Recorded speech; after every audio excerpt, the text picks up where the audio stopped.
So it might not be a surprise for anyone who has encountered the feline Apollo in class that I have a great fondness for this passage. And it gets worse. It's not just Apollo. At the house down the street, we have Artemis, Hermes, and Phoebe. It's kind of a theme.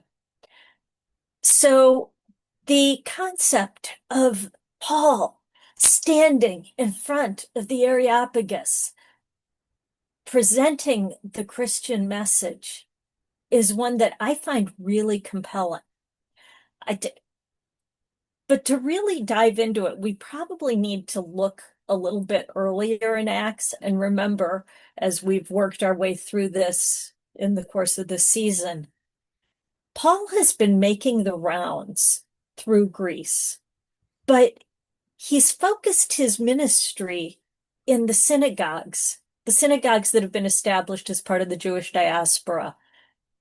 And he's not been as well received as he would have hoped. In fact, he's been run out of town a couple of times.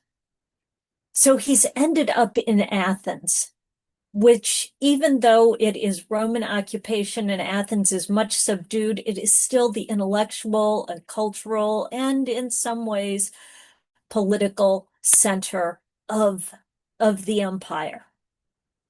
It's, if to put it in a modern context and one that they would probably appreciate, it's like the Harvard of the ancient world. But he gets there and he's he's looking around. He's trying to figure out, who are these people? What do they do? How do I reach them?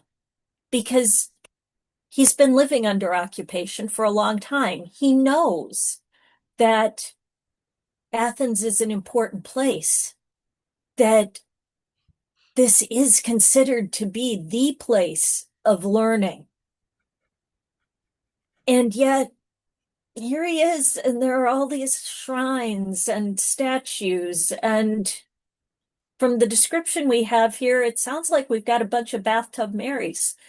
If you're from the Midwest, you know what I'm talking about. In front of everybody's house. A less astute missionary would look around and say, wow, this is tacky. What is up with these people? They don't know anything about God. Instead, Paul knows that they know a lot of gods. Man, do they know a lot of gods. He also knows that the gods they know are perhaps not ones that you want to have walking around among you. Every time they do that, something bad happens. It is so bad that because the pantheon is, they're pretty capricious. And they get really upset if you don't pay them sufficient attention. So people hedge their bets and establish an altar to the unknown God, just in case. You don't want to neglect a God, even if you don't know who it is. And Paul recognizes this. So when he is brought before the Areopagus, which isn't just a place, it's like being brought before the Senate. He's asked to explain himself, and he does it with respect. He does it by affirming what he's seen, even though it is so very foreign to him.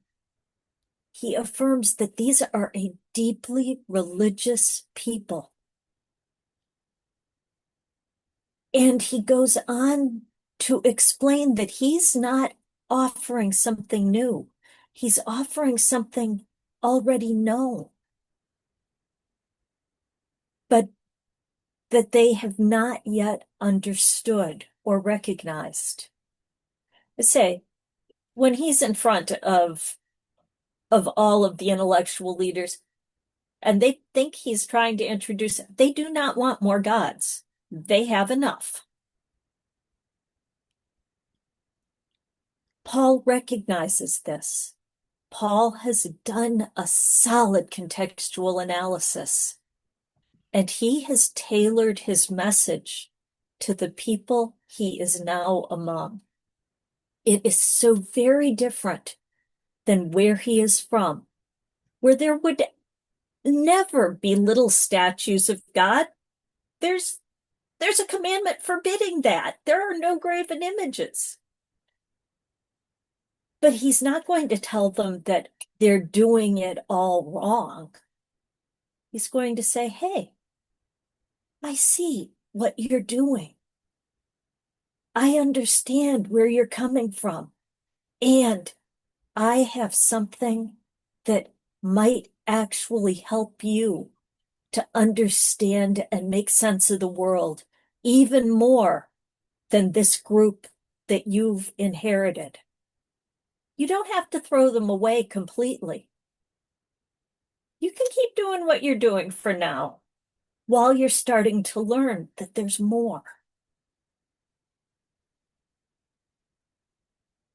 Paul is a master of contextual analysis. In this passage, he's really demonstrating what he talks about in his letter to the Corinthians, where he says that we need to become all things to all people. And what that means in this case is not betraying what we believe, watering it down in any way. It's really about recognizing who is in front of us, knowing what our message is, and finding the best way to share it with the people in our midst. And this is what he does in pleading his case in front of all of the leaders of Athens. That God does not need anything from us. That this unknown God, well, he may appreciate our prayers and praise. He doesn't need them, and he's not going to get angry at us when we don't do it right. He's just there.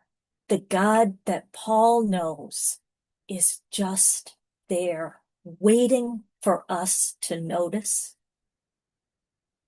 to recognize, and then to respond and enter into a deeper relationship, a relationship that is grounded in love, a love that God has for us as our Creator, and a love that has been known not just by Paul and the early Christian community, not just by people of the Abrahamic faiths, all the way back to Abraham, but by the ancient poets themselves, who give us that beautiful line, this God in whom we live and move and have our being. That God has always been among us. And as the heirs of Paul and all of the disciples, we continue this work of recognizing the context we're in and finding the way to share that message of God's love wherever we are, respecting the people with whom we have come among. Amen.